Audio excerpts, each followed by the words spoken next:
Well, you're taking a live look over in southwest Louisiana. As you see, the area lies underneath a blanket of snow. It is not a sight we see often. Thank you for joining us this top hour while our neighbors are dealing with snow on the ground.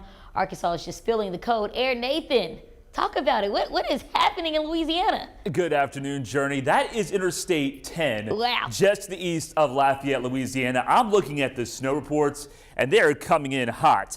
About 5, 6, 7, maybe as much as 10 inches of snow have fallen in that part of Louisiana, and it's headed towards Florida, the Florida Panhandle. You see that shield of snow extending from Atlanta down into Panama City eventually, Destin, Pensacola, all expecting to see accumulating snowfall out there through the rest of the day and into tonight. Those pink areas, those are winter storm warnings that extend from Houston, Texas, all the way up to the Carolinas. For us, though, it's pretty quiet. We've got the cold air locked in place. There were a few flurries out there last night, this morning.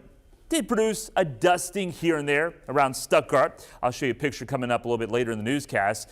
But with those temperatures into the 20s, we've got that biting wind. Here's what you want to dress for. It feels like 16 in Little Rock, feels like 13 in Clinton, feels like only 6 above zero in Harrison, and it feels like 24 in Camden. We do have that THV 11 weather impact alert that continues not only for today, but we've extended that now all the way through Wednesday at noon. That's because it is going to be bitterly cold out there tonight. But here's your forecast for the rest of your Tuesday. Highs staying below freezing in most locations. Significant warm-up is in store for the 7-day forecast. More on that coming up.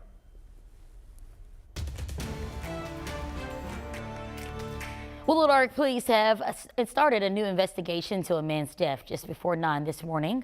According to police, officers were called to Asher Avenue where they found a man dead from gunshot wounds. Officers have since secured the area, immediately notifying homicide detectives. The victim's name or a possible suspect has not been released. Anyone with information should contact police. The United States is now under the leadership of President Donald Trump and Vice President J.D. Vance. In his first day, the president wasted no time utilizing his executive power. Jared Hill explains. President Donald Trump attended a prayer service at the National Cathedral Tuesday, one day after claiming divine intervention is why he survived an assassination attempt last summer. I was saved by God to make America great again.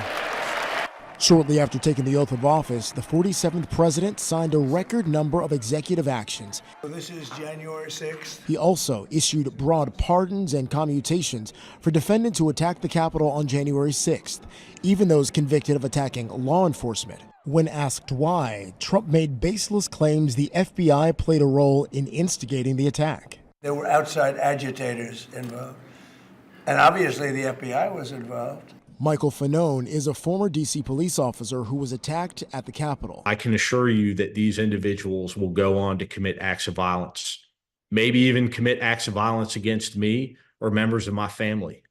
Trump issued a host of executive actions on his first day in office, including pulling the U.S. out of the Paris Climate Accords and making an effort to end birthright citizenship, even though it's a constitutional right. He also halted a law requiring TikTok to break from its Chinese-based parent company. The U.S. should be entitled to get half of TikTok. And he designated drug cartels as terrorist organizations. I, Marco Rubio, do solemnly swear. Do solemnly swear. Tuesday morning, Vice President J.D. Vance swore in former Florida Senator Marco Rubio as Secretary of State, the first Trump cabinet pick to start his new job. Jared Hill, CBS News, Capitol Hill.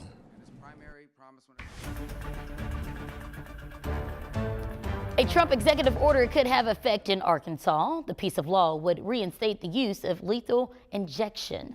The order lifts a federal pause on administrating executions. The last time one took place in Arkansas was in 2017.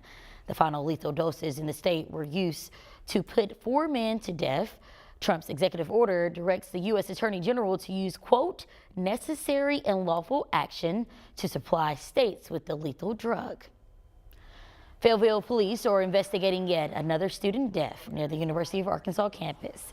Within the span of a week, 2 students reportedly fell from balconies. Both happened at a nearby apartment complex. One of them died and the other is listed in critical condition. It's kind of known as the place where you're the least likely to get in trouble for throwing a party. Police are looking into whether criminal activity was involved. The complex where the death took place is contracted through the School for Student Housing. In a statement, the university expressed support to its students.